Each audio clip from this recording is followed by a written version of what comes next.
வாழ்த்துக்களுடன் உங்களில் ஒருவரான சாந்தி ஃபுட் கிச்சன். இன்னைக்கு தை கிருத்திகை, அதுக்காக படைக்கிறதுக்கு எல்லாம் ரெடி பண்ணி வச்சிருக்கோம். என்னடா வாழைப்பழத்தை வச்சிருக்கேன்னு பாக்குறீங்களா? இந்த ஷேப்பு பாருங்க, நாட்டுப்பூவன் தான். குண்டு குண்டா வந்திருக்கு. இது அடியில இருந்த கொலையை வெட்டியாச்சு.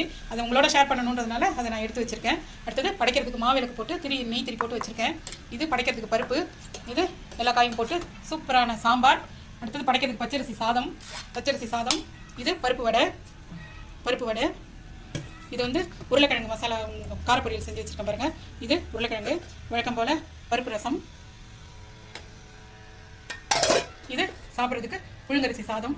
நம்ம சேனலோட இன்னைக்கு மெயின் டிஷ் என்னன்னாக்கா ஆவாரம்பு பாயாசம். நான் எங்கள் வீட்டில் வைக்கிற வழக்கம் தாங்க. எங்கள் ஊர் பக்கம் ஆவாரம்பு, அது வந்து பருப்பு பாயாசமாக வைப்பாங்க. நான் இன்னைக்கு புதுசாக இது வந்து ஜவ்வரிசியில் போட்டு ட்ரை பண்ணியிருக்கேன். வாங்க சாப்பிட்டு பார்க்கலாம் எப்படி இருக்குன்னு. அவ்வளோ நல்லது ஆவாரம்பு, ஏற்கனவே நான் சேனலில் சொல்லியிருக்கேன். வாங்க சாப்பிடலாம். ஷேர் பண்ணுங்க, லைக் பண்ணுங்க, கமெண்ட் பண்ணுங்க.